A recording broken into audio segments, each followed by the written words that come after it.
যেন তেন নির্বাচন দিলে এদেশের মানুষ গ্রহণ করবে না। আপনার মনে রাখতে হবে, যদি নির্বাচনের পরিবেশ সৃষ্টি না করে, লেভেল প্লেইং ফিল্ড তৈরি না করে আপনি নির্বাচন দেন, তাহলে আবার আপনি ব্যর্থ হবেন, আবারও ব্যর্থ হবেন। মানুষ কিন্তু আপনাকে ছাড় দিবে না।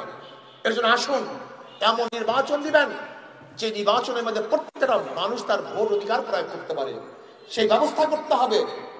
আসুন, জনগণের স্বাধীনতা না দিয়ে নির্বাচন দিলে সেখানে নির্বাচন কোনোদিন নিরপেক্ষ নির্বাচন হবে না।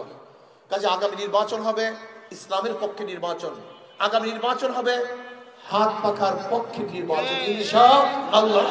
হাত পাখা এমন এক প্রতীক, আশা করি ইনশাআল্লাহ যদি হাত পাখা বিজয় হয় তাহলে জনগণ বিজয় হবে। হাত পাখা বিজয় হয় এই মানুষ বিজয় হবে, হাত পাখা বিজয় হয় এই দেশ বিজয় হবে ইনশাআল্লাহ।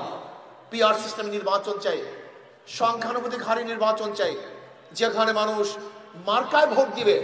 যদি মার্কায় ভোট দেয় তাহলে পেশি শক্তি ব্যবহার হবে না, কালো টাকার সরাসরি হবে না, জাতীয় এক সংসদ হবে, সমস্ত আদর্শের মানুষ সেই সংসদে থাকবে, প্রত্যেকের কথা বলতে পারবে।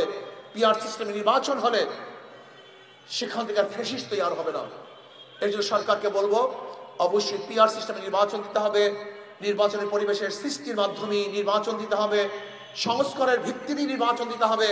যেন তারা সংস্কার চাই না, যে সমস্ত খাতগুলিকে ধ্বংস করে ফেলেছে ওই সমস্ত খাতগুলিকে সংস্কার করার ভিত্তিতে নির্বাচন দিতে হবে।